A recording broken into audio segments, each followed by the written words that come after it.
six-time Pro Bowler, first-team All-Pro in 2012. NFL receiving touchdowns co-leader in 2015, 10,000 receiving yards club. I could keep on with the accolades, but I really adore this guy. How you doing, Brandon? I'm great. Well, you're a fool, man. But I love you, though. But I love you. Oh, you're a fool. How you doing, man?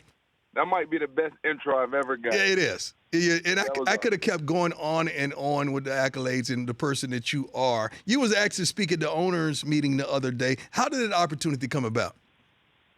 You know what? It's been a few years now, to be honest with you, just been pounding the pavement. A couple years ago, actually, when I took the Inside the NFL job back in, I think, 2013, 2014, I used to fly to New York every Tuesday.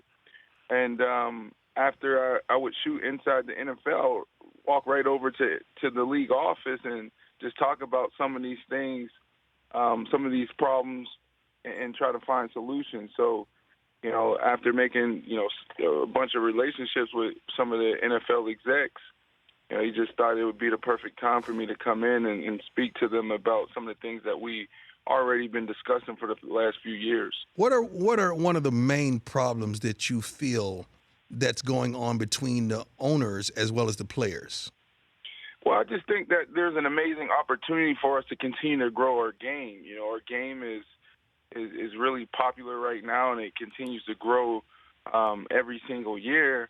But the number one challenge is our relationship between players and the owners. And there's an amazing opportunity for us to sit down at the table and have a voice and really help grow our game.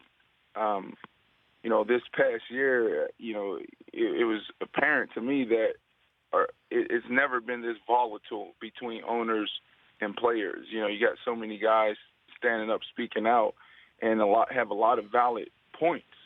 And that hurts our game. You know, this is a game that has done so much for all of us and so much for all of our families. And, you know, I want to continue to see it get better. I want it to survive. And for that to happen, players need a voice. Players need a seat at the table. You know, like that. You know, to me, you know, it's interesting that I was the first active player to ever speak at an owners meeting. And at the owners meeting, there's a lot of key decisions. There's a lot of football being talked about, but there's no football players at the table. And I think that we'll see that change moving forward. Well, I'm happy that God chose you to be the one to be our catalyst as well. Again, I'm talking to Brandon Marshall of the New York Giants on the Rich Eisen Show. Brandon, as well as, what do you think are the main initiatives and problems? If you had to go in there with one thing on the table, I want to know what that one thing is that you articulated. It was just that. You know, what I did is, you know, I talked about how I was able to recognize that I was more than a football player, and I walked them through that process and when that transformation happened for me, and that was probably in 2011, my second year in Miami, and I walked them through that process, how, you know, I was enlightened. And then I walked them through, you know, in 2013 when I wore lime green cleats on the field and the impact I was able to make, and how I used the platform. And there was a lot of back and forth between myself and the Chicago Bears and the league as far as them allowing me to do that. So for the last few years, we sat down and worked on and talked about how can players be more involved and how can players also use this platform that we'll never have again. You know, you got to look at this. You know, every single Sunday we play in front of thousands of fans live. There's millions of fans tuning in through the broadcast. And we'll never have this opportunity again to build our brand. And but you're different, why. Brandon. You're different. You're different. You're thinking from a elder statesman's age, and you're saying, you know what? I understand life is so much larger than this, and this is my platform. But you're also in the locker room with probably 60 other guys that just don't get it until it's almost over, that they want to be serious about bridging relationships, finances, and family as well. but you're one Well, of the few exceptions. well, you know what? You know what, Prime? I disagree with you, and this is why I disagree with you. Every single day you're on Instagram and you post things, and you post so much stuff, so much positive, so much stuff that's positive, so much inspiration. We're seeing a blueprint just by watching you, right? Back in the 80s and 90s, even the early 2000s, that wasn't available to us. So now there's so much information. We have so much access to the primes and Michael Strahans of the world that now players are more aware than ever.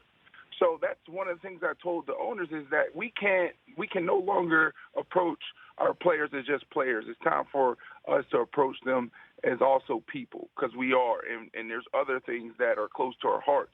And now all athletes are starting to understand that because we have access to the greats, the ones that's super successful when they walk away from the league because of the access to like social media. Again, I'm talking to Brandon Marshall on the Rich Eisen Show. My humble host is on vacation, but we have the man of the hour, brand new Giants, the New York Giants receiver, Brandon Marshall. Tell me about that acquisition. I really feel like you going to the Giants is the biggest offseason deal, and I'm going to explain why. But how was that for you to make that decision? Wow, that's awesome to hear you say that. Well, it was all about a championship. I just wanted to be in a championship environment.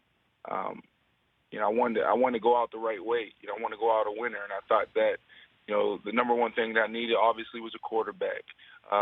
Number two, a defense. Number three, stability in organization. Number four, I wanted to be a number two receiver. I wanted to. That's saying a lot. You never hear receivers saying they want to see a number two. They want to be a number two. Why would you decrease that attitude, that dog that you are, to saying, you know what, I want to be a two? Well, winning. I think that one of the most successful formulas out there when it comes to a championship is having an offense that have so many weapons. You have a dominant receiver on one side and a dominant receiver on the other side. When you have that, it opens up the running game. It's easier for the offensive coordinator to see it, what the defensive coordinators are trying to do. It's easier for him to call the plays. It's easier for the quarterback to see the field. Odell gets so much coverage. I get so much coverage. Odell is, it's a toss-up between him, Julio Jones, and you can throw A.J. Green and Antonio Brown there as far as who's the best receiver in the league. So with that, they have to respect that. And I just want to be that security blanket on the other side to keep those chains moving. My whole career, I've always had the number one corner, teams rolling to me, doubling me, vicing me in the red zone. So this is going to be really good for the New York Football Giants because I'll be able to open up the field for Odell, the running game, and all the other guys on the field, especially Sterling in the slot. So it's going to be good. You give Eli Manning stability. You give him knowledge. You give him security. And also, one of the main reasons I think you're the biggest acquisition is all of those points. But what you're going to bring to Odell as a man? Wow. On and off the field. Odell is going to watch every move you make. He's going to watch every thought that you exude, how you articulate yourself, how you dress, how you perform, how you go about your business. And you have an opportunity to write the blueprint for a young man that's going to thank you for the rest of his career, because I know who you are, how you are, and what you're going to do for that kid. And he needs you. So the Giants making that acquisition is unbelievable to me. That helps them on the field, and it helps them with their star receiver off the field. Huge move. Wonderful move by the Giants. Yeah, man. I'm excited for it. And like I've told people, the last couple of weeks, it's going to happen organically. I have a wealth of experience, both good and bad, and he'll be able to pull from that, in an organic, natural way. So I'm excited for that. But it's not going to be forced. It's one of those things where, he's a sponge, right? Mm-hmm. This guy, he always wants more. He's an ultimate competitor, and I'm excited for him to really sit back and just see it from my perspective. I remember, when I was his age, I always wanted a veteran in my room. I hated being the oldest guy in my room. I remember when T.O. came available and, there was talk of Reggie Wayne coming available. I always went upstairs and said, please get those guys here because I wanted to learn from them, both good and bad. Well, man, I appreciate you, my brother. I love you. I admire you. I respect you. Tell the wonderful wife I said hi.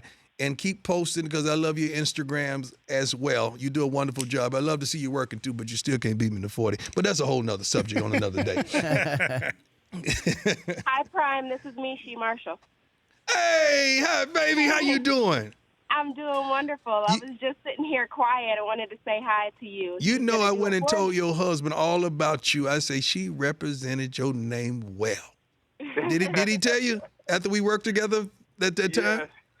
I said, you would have been proud of your baby. And that's what you're supposed to do. So I'm proud of you, sis. And I love you to life. I love everything you guys exude. You are models for our sport and our game. Thank you so much. And we love you, too. You take care. Will do. Again, that was Brandon Marshall, great. new receiver for the New York Giants. The Rich Eisen Show, weekdays at noon Eastern on Audience.